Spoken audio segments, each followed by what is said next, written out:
A kú déédé àsìkò yìí. Kókó inú ìwé ìròyìn la mú wá fún yín láti inú àwọn ìwé ìròyìn ilé wa. Orúkọ tèmi ni Ọmọgbémisọ́lá ọmọ Alọ́gọ̀madẹ̀. Àwọn àgbẹ̀ kan ní oko Ìdẹ́gẹ Adó-Èkìtì ìpínlẹ̀ Èkìtì ni wọ́n ti ń kérora báyìí látàrí bí àwọn Fúlàní darandaran àti ẹran wọn ṣe ń ba oko tí wọ́n ná ẹgbẹ̀lẹ́gbẹ̀ mílíọ̀nù náírà lé lórí jẹ́. Wọ́n ní ìjọba gbọ́dọ̀ bá wọn dá sí bí àwọn darandaran ṣe sọ èrè oko wọn di oúnjẹ fún àwọn ẹran ní gbogbo ìgbà tí wọ́n bá ti wá sí agbègbè. Èyí sì ti fa ọ̀pọ̀lọpọ̀ ìpalára fún wọn pẹ̀lú gbogbo làálàá lórí ọ̀gbìn tí wọ́n ń ṣe sí orí ilẹ̀ ọ̀pọ̀lọpọ̀ éékà. Láti lè rí ojútùú sí ìṣòro yìí ni gómìnà ìpínlẹ̀ Èkìtì Bíọ́dún Oyèbánjí ṣe gbé ìgbìmọ̀ àlàáfíà dìde ní oṣù kẹsàn-án ọdún 2023 láàrin àwọn àgbẹ̀ àti darandaran.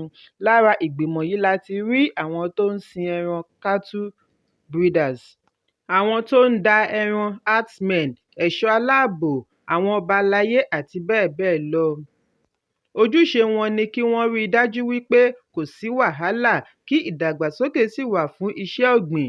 Ọ̀kan lára àwọn àgbẹ̀ tí ọ̀rọ̀ yìí kàn, tí ó pe orúkọ ara rẹ̀ ní Ibrahim, ṣe ẹ̀sùn wípé láàrin oṣù kejìlá ọdún 2023 sí oṣù kínní ọdún 2024, oko àgbẹ̀ bíi 30 ni àwọn Fúlàní darandaran bàjẹ́. Ibrahim ní èyí tí ó ṣẹ̀ṣẹ̀ ṣẹlẹ̀ yìí le púpọ̀. Ó ní wọ́n ba oko òun jẹ́ pẹ̀lú oko ẹbí ìyàwó rẹ̀ lọ́kùnrin kan. Àwọn bíi 30 ni àkóbá yìí dé bá. Àwọn kò sí lọ́nà mìíràn ju iṣẹ́ oko yìí lọ. Ó ní àwọn Fúlàní yìí ń ba ọ̀nà àtijẹ wọn jẹ́. Àsìkò ti tó fún ìjọba láti gbé ìgbésẹ̀, bí ó ti rọ gómìnà Oyèbánjí, kọmíṣánná ọlọ́pàá fún ìpínlẹ̀ Èkìtì Dáre Ògúndáre àti adarí ẹgbẹ́ ẹ̀ṣọ́ aláàbò Àmọ̀tẹ́kùn ajagun-fẹ̀yìntì Olú Adéwà kí wọ́n gbà wọ́n lọ́wọ́ àwọn Fúlàní darandaran tí wọ́n ń dí ọ̀nà ìjẹ wọn lọ́wọ́.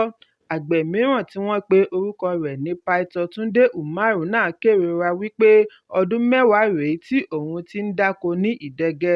Ó ní àwọn darandaran ti ba oko ẹ̀gẹ́ àti iṣu òun jẹ́ pátápátá. Ó ní inú ìrora ni òun wà báyìí látàrí bí ó ṣe pàdánù ọ̀pọ̀lọpọ̀ mílíọ̀nù náírà. Ó ní inú oko ni òun ti ń jẹ tí òun gbọ́ bùkátà lórí ẹbí. Umaru ní ìgbésẹ̀ yìí yóò ní ipa lára ìpèsè oúnjẹ nítorí gbogbo iṣu tí àwọn gbìn ni àwọn darandaran wá lóru wá fi bọ́ àwọn ẹran wọn. Kò sí bí wọ́n ṣe fẹ́ rí iṣu wà báyìí bí àsìkò bá tó.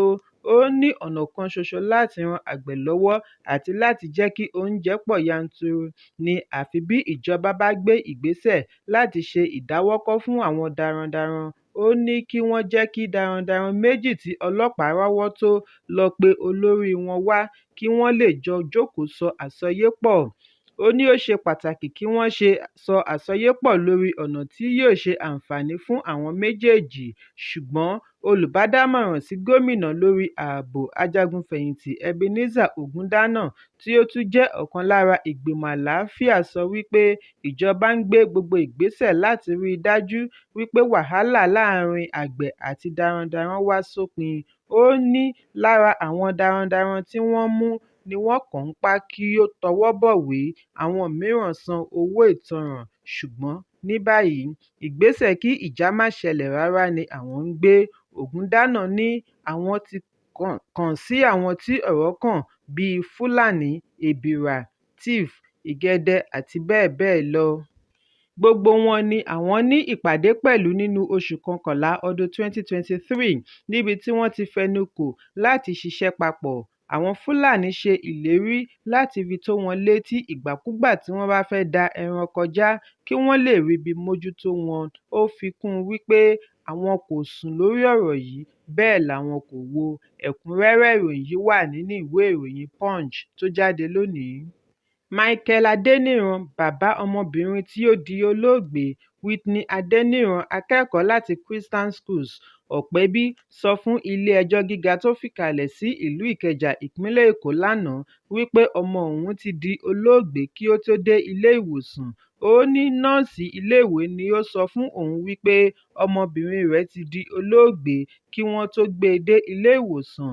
ó ní ojú ọmọ náà ti pajúdé ṣùgbọ́n òun kò lè fìdí ẹ̀ múlẹ̀ nítorí òun kì í ṣe dókítà.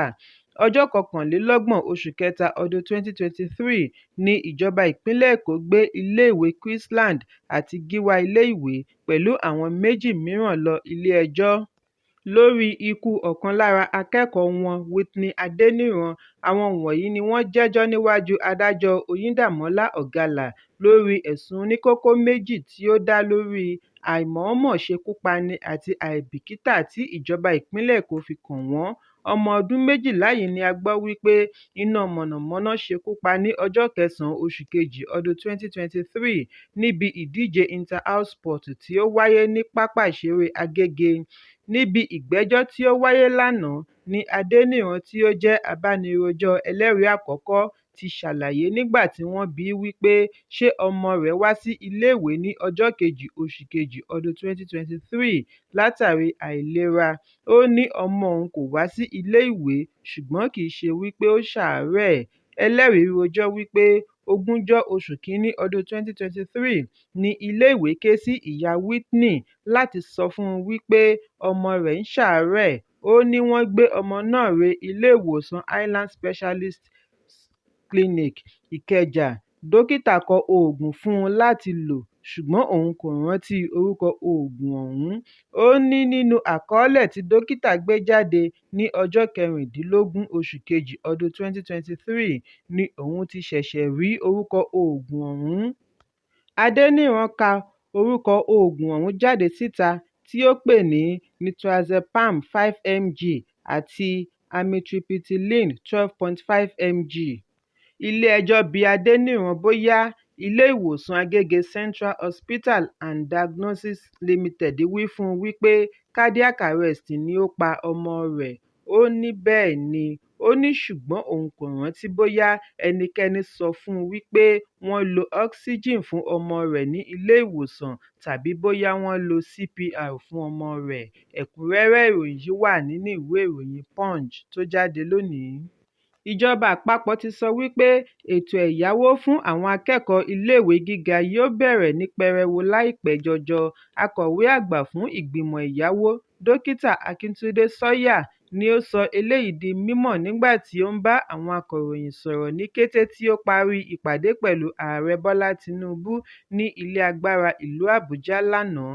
Ó tẹnumọ́ wípé ètò yìí yóò bẹ̀rẹ̀ láìsí wípé à ń fẹsẹ̀ létò ìforúkọsílẹ̀. Ó ní wọ́n ti pèsè ààyè sílẹ̀ lórí ẹ̀rọ ayélujára portal kí ẹlòmíràn tí kì í ṣe akẹ́kọ̀ọ́ má bàa rí ààyè nítorí ètò ẹ̀yáwó yìí wà fún akẹ́kọ̀ọ́ tí ó ń pòǹgbẹ àti kàwé tí kò sì sí agbára. Ṣóyà ní àwọn kò fẹ́ kí akẹ́kọ̀ọ́ kankan ṣe àwáwí wípé àìsí owó ni kò jẹ́ kí òun rí ìwé kà nítorí òfin fi ààyè gba ìjọba láti dí àlàfo yìí.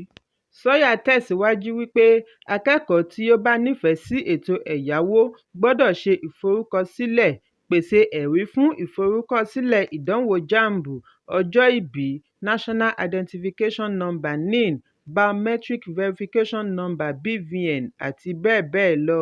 Bákan náà ni akẹ́kọ̀ọ́ nílò láti pèsè matric number àti admission number kí wọ́n lè fìdí ẹ̀ múlẹ̀ iléèwé gíga tí ó wà nítorí bí wọ́n bá ti parí gbogbo ìgbésẹ̀ yìí, iléèwé wọn ni wọ́n máa san owó iléèwé sí tààrà. Èyí á tún jẹ́ àǹfààní fún iléèwé gíga. Wọ́n ní ọ̀pọ̀lọpọ̀ akẹ́kọ̀ọ́ ló ń làkàkà àti san owó ilé-ìwé. Bákan náà ni òbí ń làkàkà àti san owó ilé-ìwé. Ẹ̀kúnrẹ́rẹ́ ìròyìn yìí wà nínú ìwé ìròyìn Vanguard tó jáde lónìí. Ọ̀kan lára gbòógì ọmọ ẹgbẹ́ All Progressives Congress (APC), Ambassador Àbáyọ̀mí Núréènì Múmúnì ti kín Ààrẹ Bọ́lá Tinubu lẹ́yìn lórí ìpinnu láti jáwé gbélé-ẹ̀ fún Mínísítà tó ń ṣàmójútó ìgbáyégbádùn ará ìlú Dókítà Betta Edu. Múmínì tí ó jẹ́ olùdíje du ipò gómìnà ìpínlẹ̀ Èkó lábẹ́ òṣèlú CPC ní ọdún 2011 rọ ọmọ orílẹ̀-èdè kí wọ́n fún àjọ tó ń mójútó ìwà ìbàjẹ́ àti ìṣòwò ìlú kúmọkùmọ EFCC láàyè láti ṣe iṣẹ́ wọn bí iṣẹ́ lórí ìwádìí ẹ̀sùn jìbìtì 585 million naira owó tí wọ́n ṣe ẹ̀sùn wípé Edu pàṣẹ kí wọ́n san sí àpò ìkówósí aládàáni private bank account. Nínú àtẹ̀jáde láti ọ̀dọ̀ amúgbálẹ́gbẹ̀ẹ́ Rasheed Abubakar ni Múmínì ti sọ ìdí tí wọ́n ṣe gbọ́dọ̀ sọ̀rọ̀ lórí ìgbésẹ̀ ààrẹ fún àǹfààní orílẹ̀-èdè. Ó ní òun gbóríyìn fún ààrẹ lórí bí ó ṣe yan obìnrin tí ó jẹ́ ọ̀dọ́ láti ṣàmójútó mínísítírì yìí, bí ó ti ké sí ọmọ orílẹ̀-èdè kí wọ́n yéé ṣe bí adájọ́ fi ààyè gba àjọ EFCC láti ṣiṣẹ́ wọn. Múmínì tẹ̀síwájú wípé Edu jẹ́ ọ̀kan lára àwọn mínísítà tí ó ṣeé fọkàn tẹ̀, ṣùgbọ́n ó ṣeni láàánú wípé ó bá ara rẹ̀ ní ipò tí ó wà báyìí. Ó ní gẹ́gẹ́ bí gbólóhùn tí ó sọ wípé ẹgbẹ́ burúkú ní ń ba ìwà rere jẹ́. Bákan náà ni ó sọ̀rọ̀ lórí àgbájọwọ́ fún ìjọba rere, bí ó ti rọ ará ìlú kí wọ́n ṣe sùúrù, ṣiṣẹ́ papọ̀ láti gbógun ti ìwà ìbàjẹ́ láàrin ìṣèjọba. Ó ní pẹ̀lú ìfọwọ́sowọ́pọ̀, orílẹ̀-èdè yóò ṣẹ́gun ìwà àjẹbánu. Ẹ̀kúnrẹ́rẹ́ ìròyìn yìí wà nínú ìwé ìròyìn Leadership tó jáde lónìí. Ilé-ẹjọ́ gíga ìlú Àbújá ti fagi lé ẹgbẹ̀rin bílíọ̀nù náírà (800 billion naira) ìṣúná owó tí gómìnà ìpínlẹ̀ Rivers Siminalayi Fubara bu ọwọ́ lù. Nínú oṣù Kejìlá ọdún 2023 ni gómìnà ṣe àgbékalẹ̀ ìṣúná owó fún ọdún 2024 síwájú ilé ìgbìmọ̀ ẹlẹ́ni mẹ́rin. Lẹ́yìn èyí ni ìpínyà bẹ́ sílẹ̀ ní ilé ìgbìmọ̀ bí àwọn aṣòfin 27 tí wọ́n jẹ́ alátìlẹyìn gómìnà àná Nyesom Wike ṣe gbé ìgbésẹ̀ láti yọ Fubara nípò. Àwọn aṣòfin yìí gba ilé-ẹjọ́ lọ lẹ́yìn tí adarí ilé ìgbìmọ̀ Edison Ehie kéde wípé ààyè wọn ti ṣófo, wọ́n ti darapọ̀ mọ́ ẹgbẹ́ òṣèlú All Progressives Congress (APC). Lẹ́yìn gbogbo awuyewuye ni ààrẹ Bọ́lá Tinubu bá wọn pẹ̀tù sí aáwọ̀ láàrin Wike àti Fubara. Lára ohun tí wọ́n jọ fẹnukò sí ni wípé kí olúkúlùkù lọ jáwọ́ lórí ẹ̀sùn tí ó pè sílé-ẹjọ́. Lẹ́yìn èyí ni agbẹnusọ ilé ìgbìmọ̀ Ehie kọ ìwé fi ipò sílẹ̀ kúrò ní ilé ìgbìmọ̀ kí ó tó jọ̀wọ́ ẹ̀sùn rẹ̀ nílé-ẹjọ́ tako àwọn aṣòfin 25 tí wọ́n jẹ́ alátìlẹyìn Wike. Níbi ìdájọ́ ni adájọ́ James Omotosho ti sọ wípé gómìnà nípasẹ̀ agbẹjọ́rò rẹ̀ ti jọ̀wọ́ gbogbo ẹ̀sùn. Bákan náà ni ó sọ wípé níwọ̀nba ìgbà tí Ehie ti kọ̀wé fipò sílẹ̀ kúrò ní ilé ìgbìmọ̀, kò lè jẹ́jọ́ tàbí péyàn lẹ́jọ́, kí ilé-ẹjọ́ tó wá fagi lé ìṣúná tí ìgbìmọ̀ ẹlẹ́ni mẹ́rin bu ọwọ́ lù. Lẹ́yìn èyí ni adájọ́ pàṣẹ kí gómìnà ṣe àgbékalẹ̀ ìṣúná tuntun mìíràn síwájú ilé ìgbìmọ̀ tí Martin Amaewhule darí. Bákan náà ni adájọ́ bu ẹnu àtẹ́ lu bí wọ́n ṣe pààrọ̀ akọ̀wé àti igbákejì akọ̀wé ilé ìgbìmọ̀. Ó ní èyí kọjá agbára gómìnà. Ó ní kí àwọn méjèèjì padà sẹ́nu iṣẹ́ wọn ní kíákíá láìsí ìdíwọ́. Adájọ́ bu ọwọ́ lu àṣẹ láti ṣe ìdáwọ́kọ̀ fún gómìnà lórí wíwó àti àtúnkọ́ ilé ìgbìmọ̀. Adájọ́ tẹ̀síwájú wípé gómìnà kò gbọdọ̀ tìkára rẹ̀ tàbí nípasẹ̀ ilé ìgbìmọ̀ gbé ìgbésẹ̀ láti dá sí ọ̀rọ̀ ilé ìgbìmọ̀ ìpínlẹ̀ Rivers lẹ́nu iṣẹ́ wọn. Ẹ̀kúnrẹ́rẹ́ ìròyìn yìí wà nínú ìwé ìròyìn Vanguard tó jáde lónìí. Kókó ní ìwé ìròyìn àsìkò yìí kò ní jù báyìí lọ. Ẹ pàdé mi ní ìrọ̀lẹ́ fún àkọ́tun. Kí a tó lọ, ẹ má ṣaláì fi àríwísí yín ránṣẹ́, ìyẹn comment, kí ẹ sì bá wa subscribe sójúnà wa lórí YouTube kí Kókó ní ìwé ìròyìn lè máa tẹ̀ yín lọ́wọ́ ní kíákíá.